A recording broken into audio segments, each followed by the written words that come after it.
Timnas Indonesia hadapi Australia di kualifikasi Piala Dunia. AHY respon 4 alumni SMA Taruna Nusantara peluang jadi menteri. Mendak lepas ekspor produk olahan CPO di Lampung. Pesawat Trigana gagal take off di Serui.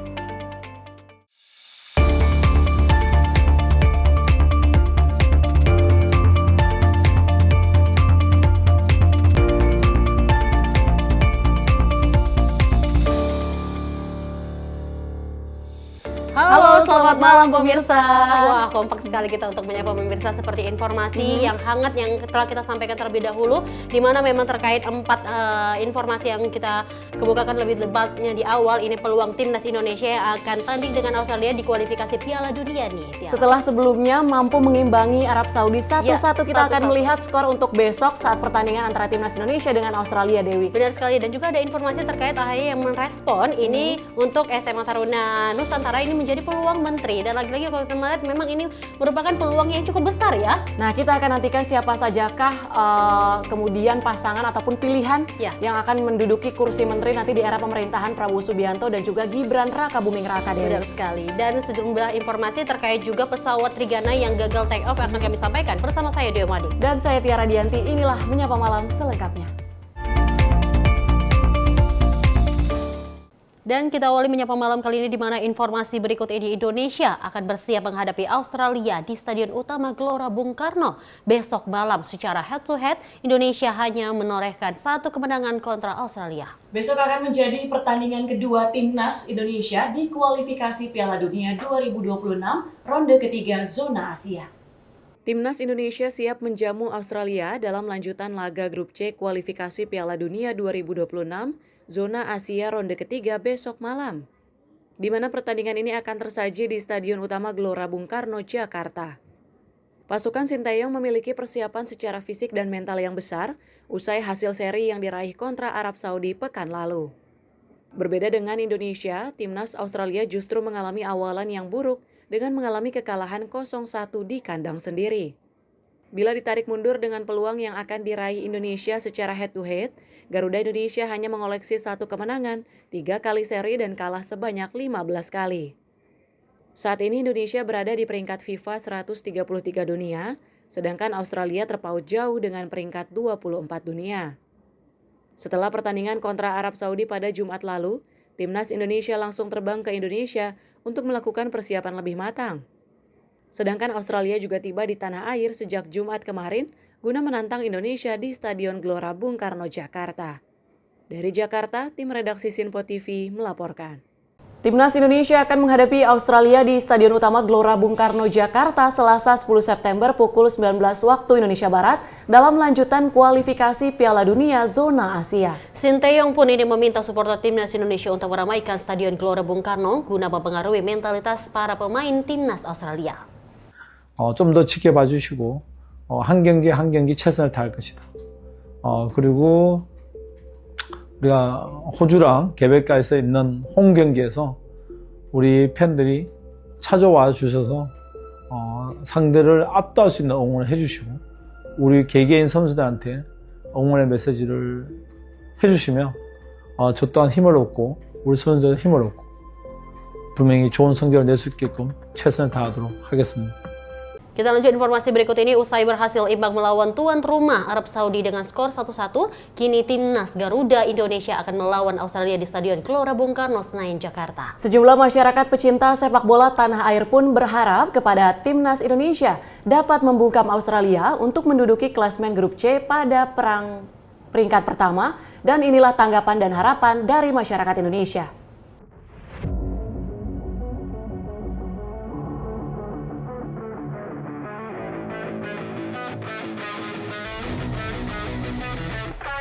Menuju Piala Dunia 2026, Timnas Garuda Muda Indonesia akan berhadapan dengan negara Australia di Stadion GBK Senayan, Jakarta. Meski bermain dengan apik dengan skor imbang pada pertandingan melawan tuan rumah Arab Saudi, tidak membuat para pecinta sepak bola Garuda Indonesia patah semangat. Lantas mereka menaruh harapan besar kepada Timnas Indonesia dapat menang dalam pertandingan melawan Australia pada babak klasmen grup C. Tidak hanya itu saja, Mereka juga menjagokan pemain bolanya untuk dapat mencetak gol ke lawan gawang. Sebelumnya kan besok kan ada pertandingan Indonesia melawan Australia. Ini udah tahu belum sih sekarang? Ya buat sampai sekarang sih kebetulan ngikutin juga gitu. Terus udah beberapa kali juga nonton ke stadionnya langsung seperti itu. Apa sih yang menjadi harapan untuk pertandingan besok? Ya untuk pertandingan melawan Australia besok ya, harapan saya terbesar adalah tentunya kemenangannya gitu. Karena melihat permain timnas di pertandingan sebelumnya dengan Arab Saudi, kira-kira seperti kita ada potensi untuk menang gitu lawan Australia. Ini siapa nih yang menjadi jagoan untuk pertandingan besok? Kalau jagoan saya pribadi tentunya Tom Haye ya. Ya walaupun fisiknya agak kurang, babak kedua sudah diganti, tetapi saya berharap lebih kepada Tom Haye gitu. Karena permainan sepak bola itu ada di Tom Haye sebenarnya. Prediksi skor Mas? Prediksi skor ya, aduh. Kalau dari saya harapannya tentu 2-1 untuk timnas Indonesia. Sebelumnya juga ngikutin timnas dari beberapa tahun lalu, sering nonton juga stadion, sering away juga sih. Nah, apa nih yang menjadi harapan untuk timnas Garuda Indonesia besok? Untuk jadi harapan saya sih sebenarnya karena lawannya Australia ini kayaknya cukup kuat, jadi harapannya sih kemenangan itu juga harus ada sih. Tapi hasil imbang juga udah cukup sih buat saya. Prediksi skor? Tipis aja 1-0 Mas. 1-0. Siapa nih yang menjadi jagoan untuk pertandingan besok?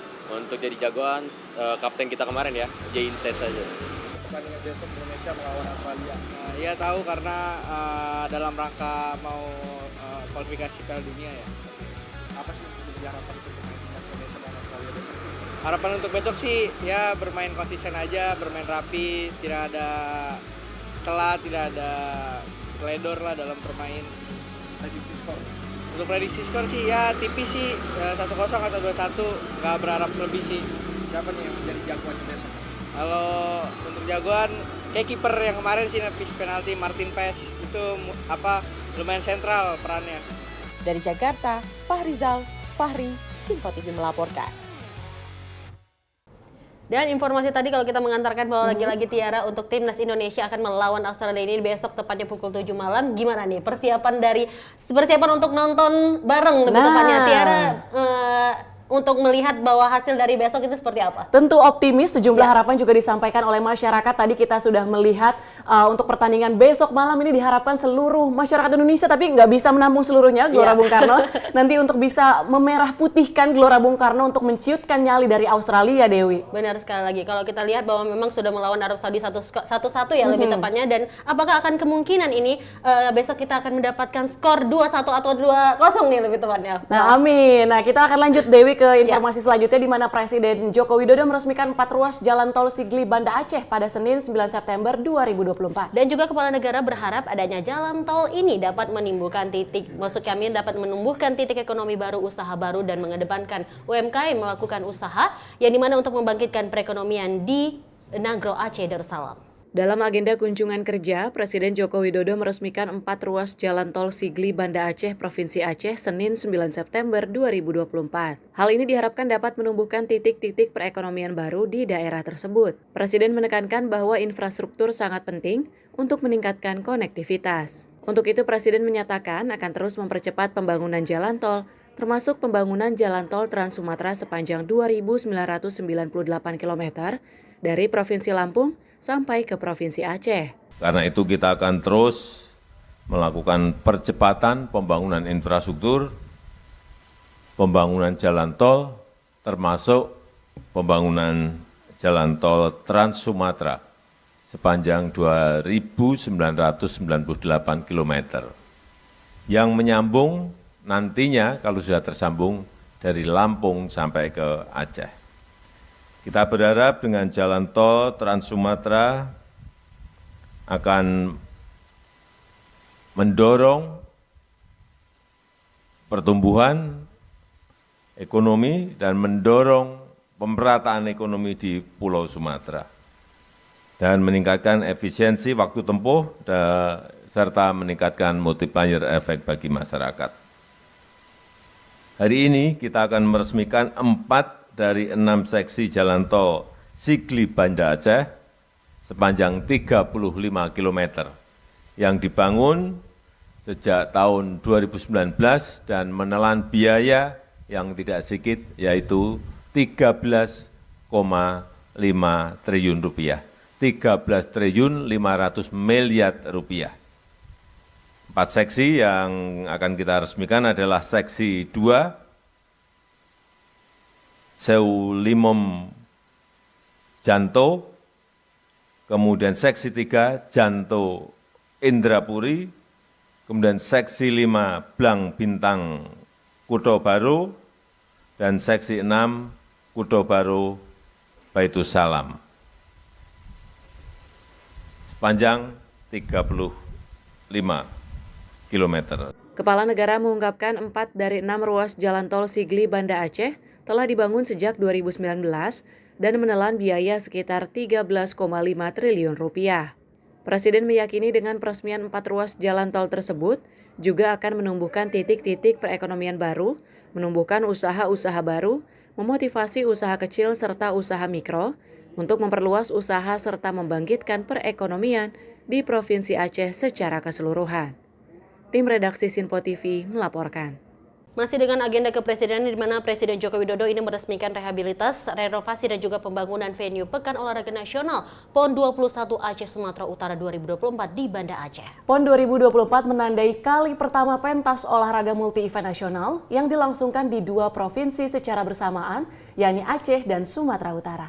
Dalam rangka mendukung pelaksanaan PON 21 di Aceh dan Sumatera Utara, Presiden Joko Widodo meresmikan rehabilitasi, renovasi, dan pembangunan venue Pekan Olahraga Nasional ke-21 Aceh Sumatera Utara 2024 di Banda Aceh pada 9 September. Pada acara peresmian yang dipusatkan di Stadion Hadi Murtala Aceh, Kepala Negara dalam pidatonya meminta seluruh pihak, terutama pemerintah daerah, untuk menjaga dan merawat serta memanfaatkan venue-venue yang ada dengan baik. Dalam rangka mendukung pelaksanaan PON ke-21 di Aceh dan Sumatera Utara, sejak 2023 kita telah melaksanakan renovasi dan pembangunan venue-venue. Di Provinsi Aceh ada 18 venue PON yang telah dibangun, direnovasi dengan biaya anggaran 811 miliar rupiah. Ke-18 venue tersebut tersebar di Kota Banda Aceh, kemudian di Kabupaten Aceh Besar, Pidi, dan di Kabupaten Aceh Tengah. Setelah mampu membangun venue-venue yang bagus ini, tugas selanjutnya Bapak-Ibu sekalian, terutama pemerintah daerah, provinsi dan kota kabupaten, agar menjaga, merawat, dan memanfaatkan venue ini sebaik-baiknya. Saya tidak ingin setelah PON usai, fasilitas yang telah dibangun dengan dana yang sangat besar tadi, 811 miliar rupiah, menjadi tidak terawat dan akhirnya rusak. Ini pengalaman dari PON-PON sebelumnya. Diketahui ke-18 venue tersebut tersebar antara lain di Banda Aceh, Kabupaten Aceh Besar, Pidi, dan Kabupaten Aceh Tengah. PON 2024 menandai kali pertama pentas olahraga multi-event nasional tersebut dilangsungkan di 2 provinsi secara bersamaan, yakni Aceh dan Sumatera Utara. Sebanyak 65 cabang olahraga, 87 disiplin, dan 1042 nomor pertandingan digelar di 20 kabupaten, kota di Aceh dan Sumatera Utara dalam ajang kompetisi yang sekaligus menjadi panggung untuk hasil pembinaan prestasi olahraga daerah. Sedikitnya 13.000 atlet bersaing menjadi yang terbaik hingga upacara penutupan dalam Pesta Olahraga Nasional yang dijadwalkan berlangsung pada 20 September 2024. Tim redaksi Sinpo TV melaporkan. Kita beralih ke informasi lain, Partai Demokrat menggelar acara syukuran dalam rangka HUT Demokrat ke-23 tahun pada Senin 9 September 2024. Selain dalam rangka hari jadinya, ini seluruh kader Demokrat juga turut memberikan ucapan selamat kepada Ketua Majelis Tinggi Partai Demokrat, Susilo Bambang Yudhoyono, yang juga ini berulang tahun ke-75 tahun. Partai Demokrat menggelar acara syukuran hari ulang tahun yang ke-23. HUT Demokrat ini juga bertepatan dengan hari ulang tahun Ketua Majelis Tinggi Demokrat Susilo Bambang Yudhoyono yang ke-75 tahun. Selain diisi berbagai hiburan, dalam syukuran ini SBY juga turut menunjukkan bakatnya dalam bernyanyi. Ketua Umum Partai Demokrat Agus Harimurti Yudhoyono menyampaikan, Susilo Bambang Yudhoyono bukan hanya seorang figur ayah, namun juga merupakan sosok yang memiliki peran penting bagi bangsa Indonesia. AHY menuturkan, Indonesia sebagai bangsa yang besar membutuhkan figur seperti SBY yang memiliki sifat bijaksana dalam menjalani kehidupan serta urusan kenegaraan. Meski sudah memasuki usia 75 tahun, AHY mengungkapkan SBY masih aktif pada kegiatan sosial dan politik, terutama aktif di Partai Demokrat. Selamat ulang tahun Pak SBY. 75 tahun bukan hanya cantik angkanya, tapi tentu 75 tahun itu merupakan sebuah perjalanan kehidupan yang panjang yang telah Bapak lalui dengan penuh sukacita, suka duka, jatuh bangun, kadang menghadapi ujian, tantangan, aral melintang, tapi Bapak telah membuktikan dengan nilai-nilai yang luhur, dengan karakter yang kuat, dengan niat dan tujuan yang baik, Bapak bisa menjadi salah satu putra terbaik bangsa ini. Dan tentunya semua itu kita jadikan sebagai acuan dan juga pelajaran berharga bagi keluarga besar Partai Demokrat. Dari Jakarta, Jihan Nabila, Mutia Anggiani, Sinpo TV melaporkan. Kita lanjut informasi berikut ini. Ketua Majelis Tinggi Partai Demokrat Susilo Bambang Yudhoyono ini menghadiri perayaan HUT Partai Demokrat ke-23 tahun di kantor DPP Partai Demokrat Jakarta Senin pagi. Dalam sambutannya, SBY mengungkapkan dukungannya terhadap transisi pemerintahan dari Presiden Joko Widodo kepada Presiden terpilih Prabowo Subianto. Ketua Majelis Tinggi Partai Demokrat sekaligus mantan Presiden ke-6 Susilo Bambang Yudhoyono meminta agar seluruh kader Partai Demokrat mendukung transisi pemerintah Jokowi ke Presiden terpilih Prabowo Subianto.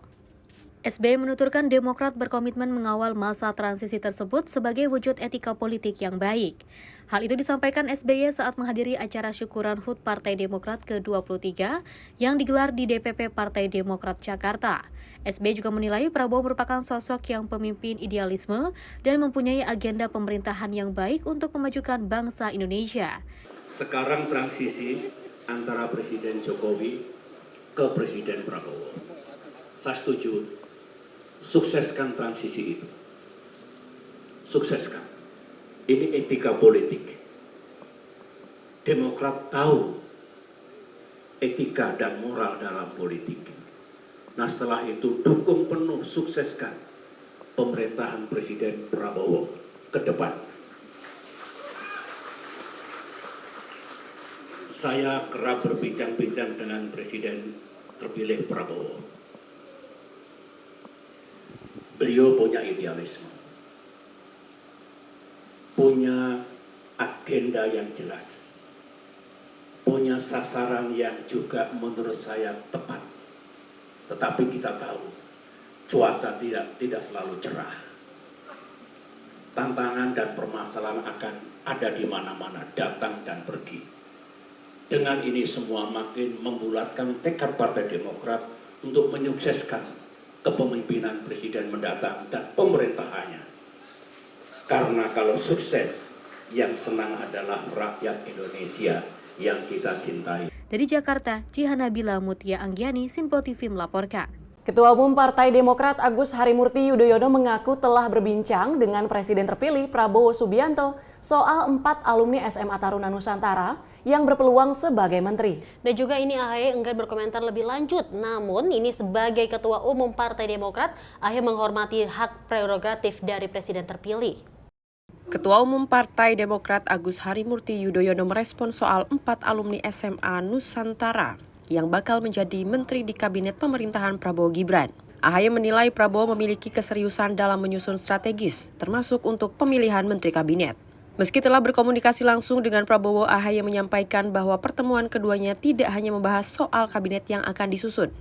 Lebih lanjut, AHY berharap para pembantu presiden harus dapat memahami visi dan misi pemimpin bangsa dan mendukung kesuksesan pemerintah. Komunikasi kami berjalan dengan baik, reguler, walaupun tidak setiap saat tentunya, tetapi yang jelas dalam berbagai kesempatan kami berdialog. Tapi yang saya senang, kami dialognya itu tidak hanya berurusan dengan posisi atau jabatan yang akan diberikan ke partai Demokrat atau partai-partai lainnya, tapi banyak sekali tentang visi besar, gagasan, bagaimana beliau ingin Indonesia ini makin kuat, ya, memiliki kemandirian di bidang pangan, energi, kemudian juga infrastrukturnya juga semakin kuat, termasuk juga mengintegrasikan seluruh daerah di Indonesia dan sumber daya manusia yang juga semakin berkualitas.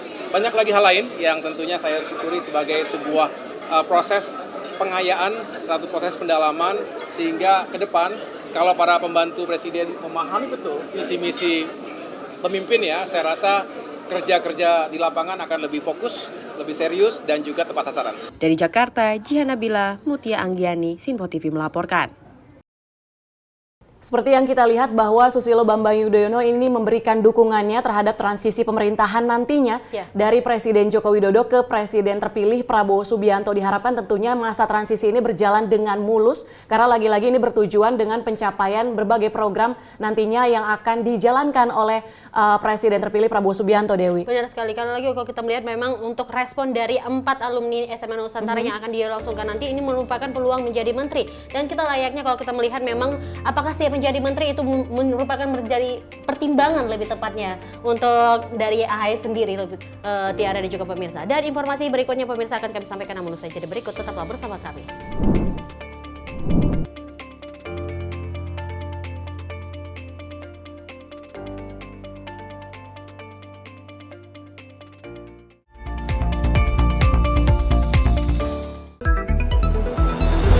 Jadilah yang pertama mengetahui perkembangan terkini seputar informasi dari lembaga parlemen. Punya data nasional, tidak ada satupun backup berarti kan? Tiba-tiba ada putusan yang nggak masuk akal dan seperti ini gitu. Kita biarkan rekomendasi kepada KPK, periksa! Kami hadirkan informasi paling akurat untuk mengawal setiap informasi dalam rapat komisi dan paripurna. Tentunya bersama saya Andi Rezaldi yang telah kami rangkum dalam program Sinpo Parlemen. Saya Arif Tufan. Saksikan Sinpo Parlemen setiap Sabtu pukul 6 pagi hanya di Sinpo TV. Pemirsa, Sinpo TV kembali hadir menemani Anda dengan berbagai informasi yang telah kami rangkum dalam sepekan. Sajian lengkap informasi sepekan kami hadirkan untuk Anda. Badan Legislasi DPR menemui masa unjuk rasa di depan gedung DPR RI Senayan, Jakarta. Menemani akhir pekan Anda bersama keluarga dengan rangkuman berita menyeluruh dalam Sinpo Sepekan setiap minggu pukul 6 pagi hanya di Sinpo TV. Halo, selamat malam pemirsa. Senang sekali rasanya kami mengisi ruang informasi Anda. Akhiri aktivitas Anda dengan rangkuman perkembangan peristiwa yang terjadi sepanjang hari. Sebelumnya kita saksikan ada sekitar 3.000 tamu undangan, sementara di Ibu Kota Nusantara ini ada sekitar 2.000 tamu undangan. Rangkaian informasi nasional dan mancanegara dirangkum sebagai penutup hari dalam Menyapa Malam. Setiap Senin hingga Jumat pukul 8 malam, hanya di Sinpo TV. Halo, selamat pagi pemirsa Sinpo TV. Selamat pagi Andi. Selamat pagi, Fen. Beragam informasi terbaru hadir menemani Anda sebelum memulai hari. Itu memang dari Menteri Perhubungan juga mendukung, Betul. dari Menteri Keuangan juga mendukung, dan kita sebagai masyarakat pun juga harus mendukung. Mengangkat isu yang tengah menjadi pembicaraan paling hangat. Semarakan pagi Anda bersama Menyapa Pagi. Setiap Senin hingga Jumat pukul 6 pagi. Hanya di Sinpo TV. Halo pemirsa, kami kembali hadir dengan sejumlah informasi yang kami himpun dari berbagai penjuru dunia. Rangkaian informasi yang membuat akhir pekan Anda begitu bermakna. Sebuah kelompok di Afrika Selatan memberikan layanan pertunjukan film dengan tenaga surya. Berita yang menjadi sorotan media dari dalam dan luar negeri. Kami hadirkan untuk menemani pekan Anda dalam Sinpo Dunia Sepekan, Sabtu dan Minggu pukul 9 pagi. Hanya di Sinpo TV. Kami hadir dengan rangkaian informasi dari berbagai penjuru dunia. Topik dan isu yang tengah menjadi sorotan mancanegara dikemas dengan lengkap untuk Anda.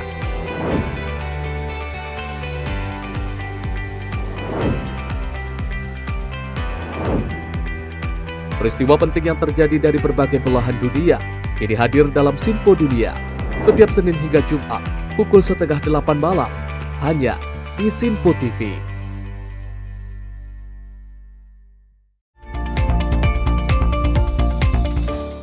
Anda masih di Menyapa Malam Sinpo TV. Informasi kami lanjutkan di mana Menteri Perdagangan Zulkifli Hasan meninjau ketersediaan stok dan harga kebutuhan bahan pokok di Pasar Sidomulyo, Lampung Selatan pada 5 September 2024. Mendak ini menyatakan pemerintah terus berupaya untuk menjaga stabilitas harga pangan di pasaran agar tidak menimbulkan gejolak. Melalui video yang diunggah akun YouTube @Kementerian Perdagangan, Menteri Perdagangan Zulkifli Hasan meninjau ketersediaan stok dan harga kebutuhan bahan pokok di Pasar Sidomulyo, Lampung Selatan pada Kamis 5 September 2024. Dalam kesempatan itu, Mendak menyatakan pemerintah mengatur harga pangan agar tidak terlalu tinggi dan tidak terlalu rendah, sehingga dapat meningkatkan daya beli konsumen serta menjaga produktivitas petani. Menurutnya, pemerintah terus berupaya untuk menjaga stabilitas harga pangan di pasaran agar tidak menimbulkan gejolak. Kalau cabai 25.000, bawang 25.000, petaninya bangkrut. Ya. Oh ya, tapi kalau saya ngomong begini banyak marah-marah sama saya. Tapi ini memang kenyataan. Makanya pemerintah mengatur agar harganya itu tidak terlalu tinggi, tidak terlalu murah. Tim redaksi Sinpo TV melaporkan. Informasi berikut ini, Menteri Perhubungan atau Menhub Budi Karya Sumadi ini menyampaikan perkembangan pembangunan Bandara Nusantara di Ibu Kota Nusantara, Kalimantan Timur cukup signifikan. Budi Karya Sumadi mencontohkan pembangunan landasan pacu atau runway Bandara Nusantara masih sesuai target. Hal ini dilakukan dengan panjang 1.975 meter per minggu 8 September 2024. Menteri Perhubungan mengecek progres pembangunan Bandara Nusantara. Pada akhir Agustus 2024, landasan pacu masih memiliki panjang 1.025 meter. Pembangunan terus berlangsung cepat meski kondisi cuaca terkadang gerimis dan hujan. Selain landasan pacu, Kementerian Perhubungan juga mengatakan sejumlah perkembangan pada kawasan bandara telah terlihat. Di antaranya Terminal VVIP yang pembangunannya telah mencapai 90,16% dibandingkan pada Agustus 2024 lalu yang masih 82,6%. Sedangkan untuk Terminal VIP telah rampung 77,6%. Secara keseluruhan, Kementerian Perhubungan mencatat progres pengerjaan bandara telah mencapai 74,79% dengan waktu pengerjaan 273 hari. Menteri Perhubungan pun optimis bandara akan selesai dibangun secepatnya secara keseluruhan sesuai dengan target waktu, yakni pada 31 Desember 2024. Sebelumnya, Presiden Joko Widodo menunggu kesiapan Bandara Nusantara selesai dan dapat digunakan sebelum memastikan dirinya pindah dan berkantor di IKN. Namun ia tak memaksakan untuk pindah berkantor di IKN pada September mendatang jika infrastruktur di lapangan seperti bandara belum selesai. Dari Jakarta, tim redaksi Sinpo TV melaporkan. Sejumlah pembangunan untuk fasilitas ini untuk melangsungkan penunjangan ini telah dilakukan, dan kalau kita melihat bahwa memang ini menghasilkan dari 53% untuk hasil pembangunan yang telah dilakukan kalau kita lihat. Dan pembangunan bandara di Ibu Kota Nusantara tentunya untuk menunjang konektivitas, lagi-lagi ini akan menjadi Ibu Kota Nusantara sehingga diharapkan berbagai fasilitas ini hadir untuk lagi-lagi terkait dengan konektivitas, Dewi. Dan kita akan berlanjut ke informasi di mana pameran transportasi resmi dibuka pada 6 September kemarin. Mengusung tema Integrated Mobility for All, Hub Space berlangsung selama 2 hari pada 6 hingga 7 September 2024 di G-Expo Kemayoran. Dan acara ini dibuka oleh Wakil Presiden Republik Indonesia Ma'ruf Amin dan juga Menteri Perhubungan Republik Indonesia Budi Karya Sumadi sekaligus memberikan penghargaan kepada kabupaten terbaik dan terbaik dan juga pejuang transportasi. Sebelumnya, Menteri Perhubungan Budi Karya Sumadi melaporkan bahwa Hub Space 2024 terdiri dari beberapa rangkaian kegiatan, yaitu Hub Expo, Hub Award, Hub Talk, Hub Travel, dan juga panggung hiburan untuk masyarakat umum. Ungkap Budi, yakni sebuah kegiatan pemberian apresiasi bagi kabupaten dalam kontribusinya membangun transportasi kewilayahan, serta penghargaan bagi para pejuang transportasi yang bekerja sama meningkatkan keselamatan. Terakhir, Budi menyampaikan bahwa seluruh rangkaian kegiatan tersebut merupakan kolaborasi semua pihak, baik instansi pemerintahan, BUMN, dunia usaha maupun asosiasi bidang transportasi, serta media. Pada acara pembukaan Hub Space 2024 ini, sebanyak 8 kabupaten mendapatkan penghargaan karena dinilai berprestasi dalam pembangunan transportasi di wilayahnya. Untuk kategori kabupaten terbaik dalam inovasi integrasi antar moda transportasi diraih oleh Kabupaten Banyuwangi Pesisir Selatan dan Kepulauan Seribu. Sedangkan untuk kategori terbaik dalam sistem transportasi berkelanjutan diraih oleh Kabupaten Nganjuk, Banyu Asin, Tanah Laut, dan Kepulauan Mentawai. Kiai Haji Ma'ruf Amin mendorong tiap daerah untuk mengembangkan sistem transportasi yang efisien, modern, inklusif, dan terintegrasi. Dari Jakarta, tim redaksi Sinpo TV melaporkan. Dan informasi kunjungan kerja Menteri Koordinator Bidang Perekonomian Erlangga Hartarto ke Kanada dimaksimalkan dengan menggelar pertemuan bersama Senator Yuen Pauwo. Dalam pertemuan bersama Yuen Pauwo, Airlangga berharap kerjasama Indonesia dan Kanada semakin kuat di berbagai bidang, termasuk sektor energi baru terbarukan. Catatan pertumbuhan tersebut menunjukkan kerjasama ekonomi kedua negara berpotensi besar semakin erat. Sementara itu, Senator Yuen Pauwo yang pernah menjabat sebagai CEO Asia Pacific Foundation of Canada menyambut baik apa yang disampaikan Menko Airlangga. Ia berharap Indonesia-Kanada Comprehensive Economic Partnership Agreement segera diselesaikan sehingga mampu menjadi katalis bagi peningkatan perdagangan dan hubungan ekonomi kedua negara. Yuen Pauwo merupakan senator Kanada yang mewakili British Columbia sejak 2016. Negara bagian ini memainkan peran penting dalam memperkuat ekonomi nasional Kanada dengan PDB sekitar 350 miliar dolar Kanada pada tahun 2022 yang merupakan 13% dari total PDB Kanada. Nilai ekspor British Columbia mencapai sekitar 50 miliar dolar Kanada dengan produk utama seperti kayu, batu bara, dan teknologi bersih. Sementara investasi asing langsung mencapai sekitar 15 miliar dolar Kanada. Tim redaksi Sinpo TV melaporkan.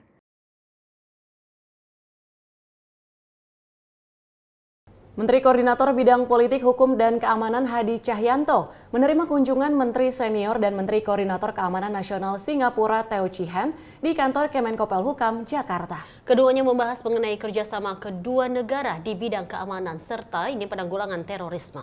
Menko Hadi menyampaikan bahwa para pemimpin dan menteri-menteri kedua negara telah sering bertemu dan bekerja sama dengan sangat erat, baik secara bilateral, regional melalui ASEAN, ataupun di berbagai forum internasional.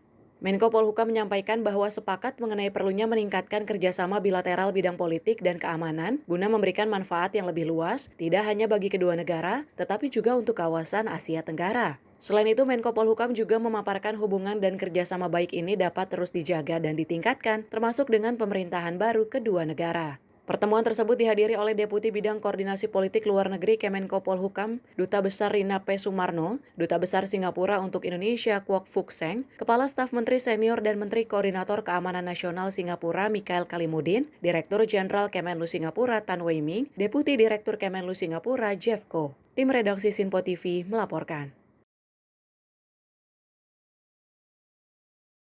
Dan kita lanjut informasi berikut ini. Menteri Pariwisata dan Ekonomi Kreatif Sandiaga Uno Salahuddin yang dimana ini memperfasilitasi para pembuat film di Belitung melalui festival film bulanan sebagai upaya untuk mendukung pertumbuhan komunitas film lokal. Menurut Menparekraf Sandiaga Uno, gelaran Festival dapat menghasilkan karya berkualitas yang bisa dinikmati masyarakat luas. Menteri Pariwisata dan Ekonomi Kreatif Sandiaga Salahuddin Uno memfasilitasi para pembuat film di Belitung melalui festival bulanan. Hal ini sebagai upaya mendukung pertumbuhan komunitas film lokal. Menparekraf berharap melalui festival ini dapat menumbuhkan dan juga menghasilkan kolaborasi serta karya-karya berkualitas yang dapat dinikmati oleh masyarakat luas. Lebih lanjut, Sandiaga menyampaikan bahwa Bangka Belitung dinilai memiliki studio alam, di mana semua tempatnya secara otomatis sudah menjadi studio pengambilan gambar yang baik. Oleh karena itu, ia ingin mendorong destinasi wisata di Belitung Timur dan Kabupaten Belitung yang kaya akan budaya dan kekuatan alam sebagai lokasi syuting. Ya, tadi kita lihat satu sampel ya, Thailand Man in Your Area, dan itu dari Lokus 1, luar biasa menampilkan destinasi-destinasi wisata. Ini ada ketertarikan dari Pak Ishak Merobi. Berarti masa depan untuk 2025 sangat cerah dan saya berharap segera kita gulirkan program-program untuk mendapatkan perhatian lebih dari pemerintah sehingga Festival 2025 bisa bergulir dan bisa lebih banyak menjangkau masyarakat industri perfilman dan anak-anak muda Indonesia. Tim redaksi Sinpo TV melaporkan. Menteri Perdagangan Zulkifli Hasan melepas ekspor produk olahan CPO oleh PT Domus Jaya di Lampung pada 5 September 2024. Ekspor ini sebagai bukti nyata bahwa produk olahan CPO Indonesia ini tidak kalau bersaing dengan negara lainnya. Melalui video yang diunggah oleh akun YouTube Kementerian Perdagangan, Menteri Perdagangan Zulkifli Hasan melepas ekspor produk olahan CPO oleh Potodomus Jaya di Lampung pada Kamis 5 September 2024. Dalam hal ini, pemerintah selalu mendorong hilirisasi industri kelapa sawit sehingga barang-barang yang diekspor adalah produk turunannya yang memiliki nilai tambah sebagai upaya mendukung industri dan menciptakan lapangan kerja. Julhas menekankan bahwa Indonesia harus menggenjot ekspor untuk bisa menguasai pasar dunia. Menurutnya, setiap agenda pelepasan ekspor akan dibarengi dengan pertemuan dengan UMKM untuk meningkatkan produktivitas. Genjot ekspor, kita harus menguasai pasar dunia, ya. Satu. Yang kedua, investasi memang harus kita tingkatkan karena kuncinya investasi juga, ya. Nah, yang ketiga, kita harus membenahi good governance agar industri lokal UMKM itu bisa berkembang. Nggak boleh lagi ada barang-barang ilegal, tidak boleh lagi ada barang-barang yang nggak bayar pajak dengan baik. Tim redaksi Sinpo TV melaporkan. Informasi berikut ini, Menteri Pemuda dan Olahraga Dito Aritejo meninjau venue Arung Jeram di Kabupaten Aceh Tenggara. Menpora meyakini venue Arung Jeram yang dipersiapkan untuk PON ke-21 2024 Aceh Sumut berpotensi menjadi pusat kegiatan Arung Jeram nasional. Menteri Pemuda dan Olahraga Dito Aritejo meninjau venue Arung Jeram untuk PON 21 2024 Aceh Sumut di Sungai Mamas, kawasan Taman Nasional Gunung Lesur, Kuta Cane, Aceh Tenggara. Menpora menilai venue Arung Jeram di Sungai Alas berpotensi menjadi pusat Arung Jeram di Indonesia. Venue Arung Jeram yang juga bertaraf internasional ini merupakan kebanggaan masyarakat agar serta kawasan objek wisata yang mendunia dan dijuluki sebagai paru-paru dunia. Kedatangan Menpora Dito dan juga rombongan di Bumi Sepakat Segenap disambut tarian Selamat Datang. Nampak Dito menikmati tarian yang disuguhkan. Khusus Arung Jeramnya ini, raftingnya ini diakui dunia salah satu yang terbaik, walaupun masuk kategori terekstrim juga.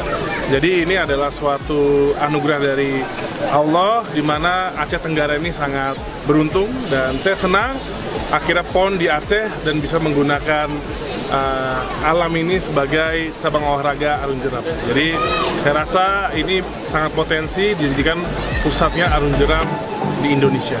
Tim redaksi Sinpo TV melaporkan. Sejumlah persiapan terus dilakukan oleh pemerintah dalam menghadapi PON ke-21 Aceh Sumatera 2024, di mana salah satunya adalah terkait dengan tadi Arung Jeram, Dewi. Ya, lagi-lagi kalau kita melihat bahwa ini Menteri Olahraga sudah melakukan peninjauan untuk terkhusus dalam lokasi Arung Jeram, dan lagi-lagi kalau kita melihat memang pertandingan akan berlangsung, dan kita kita support apapun yang bentuk dalam peninjauan ini supaya berjalan dengan lancar untuk PON 21 ini. Dan pemirsa, informasi berikutnya akan kami sampaikan, namun usai jeda berikut tetaplah bersama kami.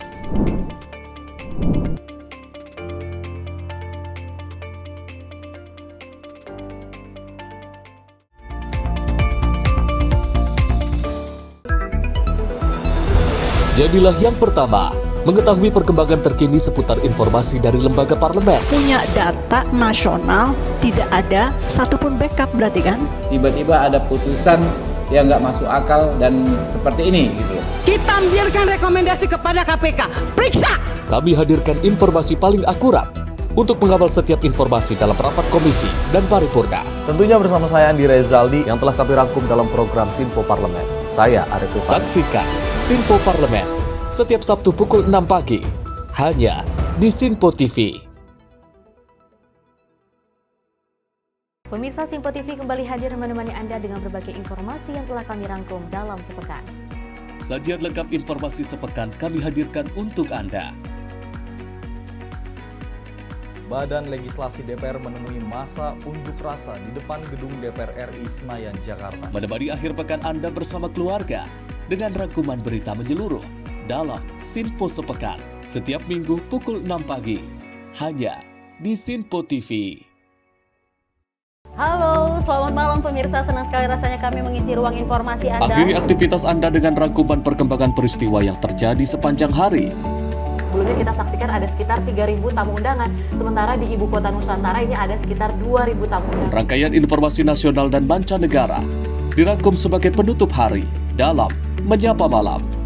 Setiap Senin hingga Jumat pukul 8 malam, hanya di Sinpo TV. Halo, selamat pagi pemirsa Sinpo TV. Selamat pagi Andi. Selamat pagi, Fen. Beragam informasi terbaru hadir menemani Anda sebelum memulai hari. Itu memang dari Menteri Perhubungan juga mendukung, Betul. dari Menteri Keuangan juga mendukung, dan kita sebagai masyarakat pun juga harus mendukung. Mengangkat isu yang tengah menjadi pembicaraan paling hangat. Semarakan pagi Anda bersama Menyapa Pagi. Setiap Senin hingga Jumat pukul 6 pagi, hanya di Sinpo TV. Halo pemirsa, kami kembali hadir dengan sejumlah informasi yang kami himpun dari berbagai penjuru dunia. Rangkaian informasi yang membuat akhir pekan Anda begitu bermakna. Sebuah kelompok di Afrika Selatan memberikan layanan pertunjukan film dengan tenaga surya. Berita yang menjadi sorotan media dari dalam dan luar negeri, kami hadirkan untuk menemani pekan Anda dalam Sinpo Dunia Sepekan, Sabtu dan Minggu pukul 9 pagi, hanya di Sinpo TV.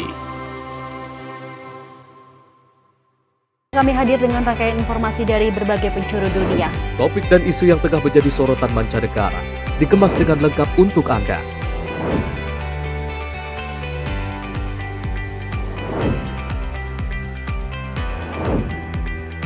Peristiwa penting yang terjadi dari berbagai belahan dunia kini hadir dalam Sinpo Dunia setiap Senin hingga Jumat pukul 7:30 malam hanya di Sinpo TV.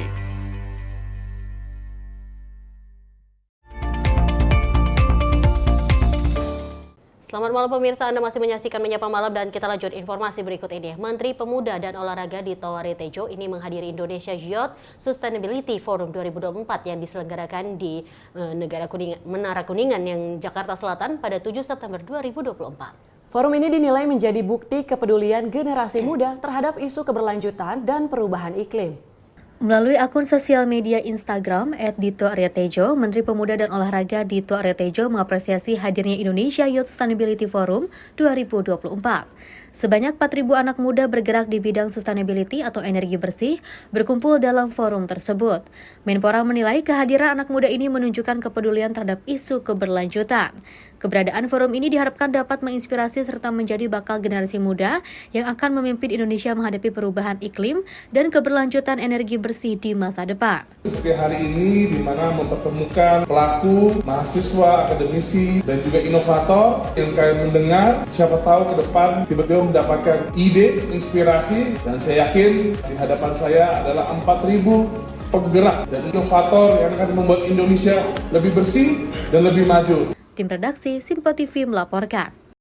Informasi selanjutnya, Organisasi Kemasyarakatan Dewan Pimpinan Pusat Forum Komunikasi Madura Bersatu menggelar doa bersama agar pelaksanaan pilkada serentak berjalan aman dan damai. Dan juga selain menggelar doa bersama, Ormas FK Mabes TNI juga ini maksud kami bersinergi dengan elemen Ormas lainnya guna bersama-sama ini menjaga kondisivitas penyelenggaraan Pesta Demokrasi Pemilihan Kepala Daerah mendatang. Pasca acara pengukuhan jajaran pengurusan Dewan Pimpinan Cabang Organisasi Kemasyarakatan Forum Komunikasi Madura Bersatu tingkat Kota Jakarta Barat, ratusan anggota Ormas FK Mabes menggelar doa bersama, berharap agar kontestasi pilkada mendatang berlangsung aman dan damai. Kegiatan doa bersama yang juga dihadiri unsur TNI Polri, tokoh masyarakat, serta tokoh agama setempat ini digelar di kawasan Jatipulo, Palmerah, Jakarta Barat pada Minggu malam. Selain menggelar doa bersama, Ormas FK Mabes ini juga bersinergi dengan elemen Ormas lain guna bersama-sama menjaga kondisivitas penyelenggaraan Pesta Demokrasi Pemilihan Kepala Daerah mendatang.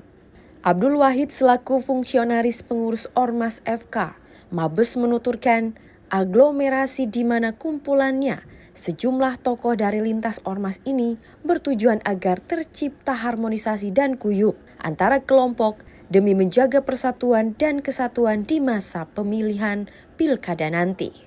Khususnya di Pilkada Jakarta, agar kontestasi pemilu mendatang berjalan tertib, aman, dan damai, tanpa ada perpecahan meski di tengah perbedaan pilihan.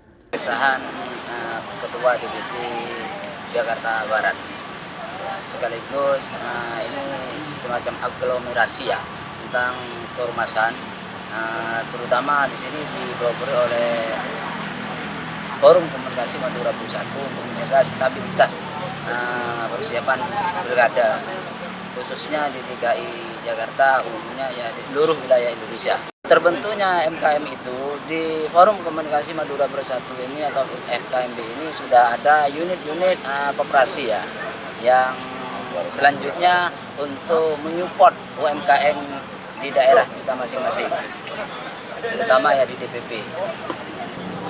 Kemakmuran masyarakat dan bisa menciptakan bahwa pilkada ini adalah jujur dan transparan sehingga menciptakan satu pemimpin yang bisa menaungi masyarakat pada umumnya.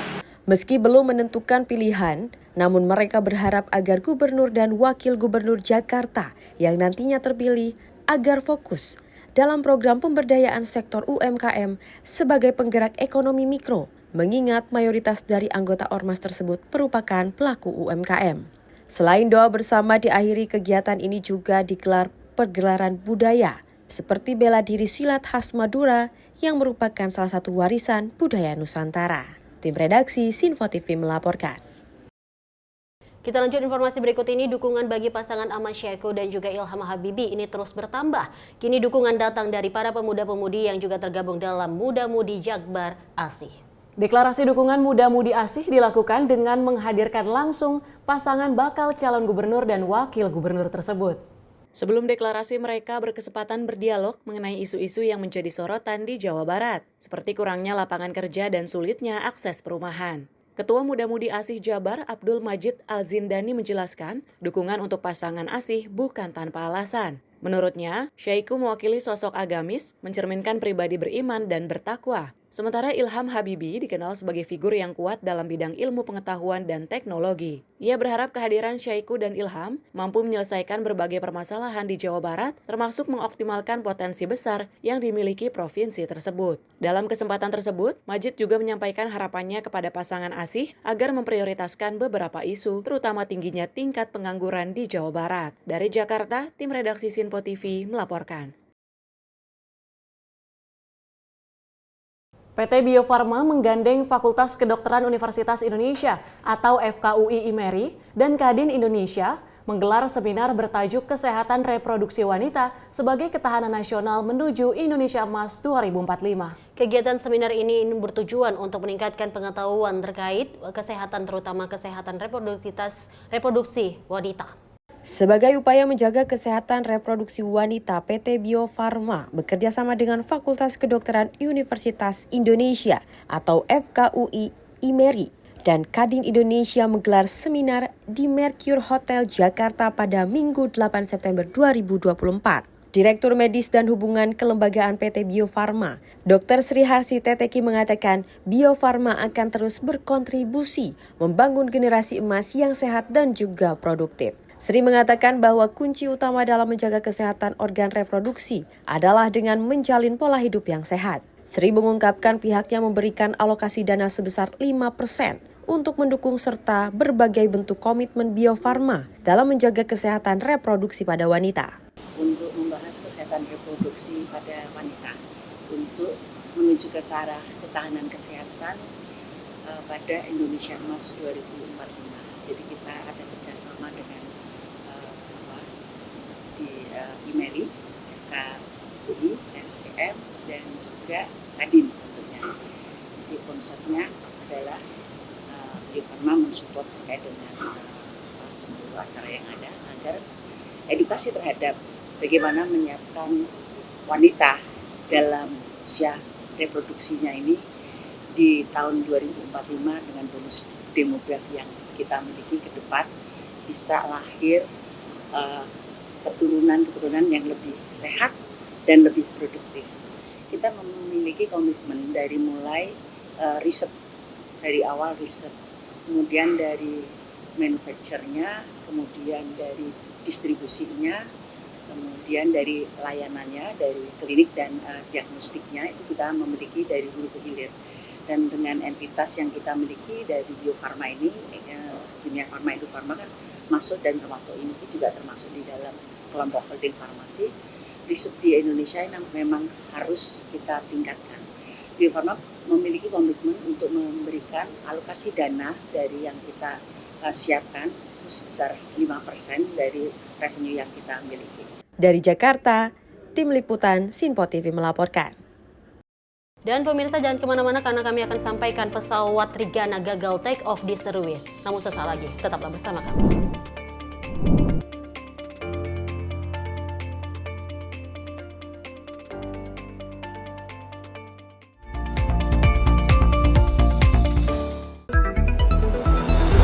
Jadilah yang pertama mengetahui perkembangan terkini seputar informasi dari lembaga parlemen. Punya data nasional, tidak ada satupun backup berarti kan? Tiba-tiba ada putusan yang nggak masuk akal dan seperti ini gitu. Kita biarkan rekomendasi kepada KPK. Periksa! Kami hadirkan informasi paling akurat untuk mengawal setiap informasi dalam rapat komisi dan paripurna. Tentunya bersama saya Andi Rezaldi yang telah kami rangkum dalam program Sinpo Parlemen. Saya Arif Tufan. Saksikan Sinpo Parlemen setiap Sabtu pukul 6 pagi hanya di Sinpo TV. Pemirsa Sinpo TV kembali hadir menemani Anda dengan berbagai informasi yang telah kami rangkum dalam sepekan. Sajian lengkap informasi sepekan kami hadirkan untuk Anda.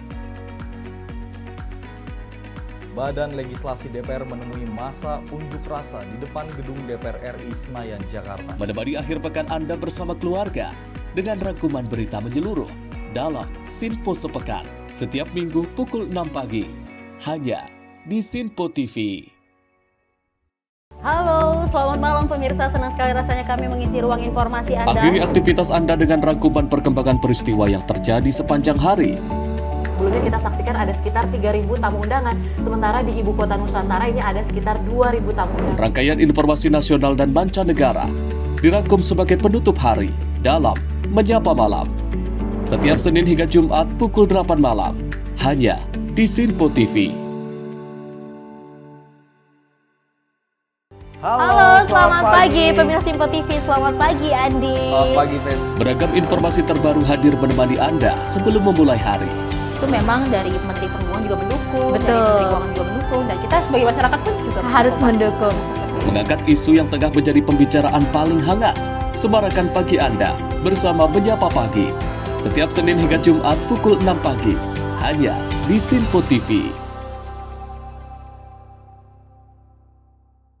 Halo pemirsa, kami kembali hadir dengan sejumlah informasi yang kami himpun dari berbagai penjuru dunia. Rangkaian informasi yang membuat akhir pekan Anda begitu bermakna. Sebuah kelompok di Afrika Selatan memberikan layanan pertunjukan film dengan tenaga surya. Berita yang menjadi sorotan media dari dalam dan luar negeri.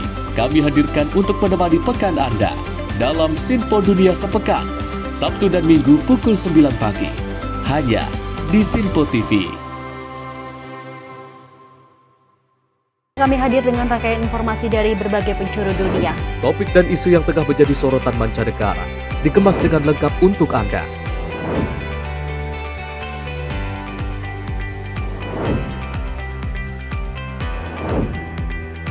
Peristiwa penting yang terjadi dari berbagai belahan dunia ini hadir dalam Sinpo Dunia setiap Senin hingga Jumat pukul 7:30 malam hanya di Sinpo TV.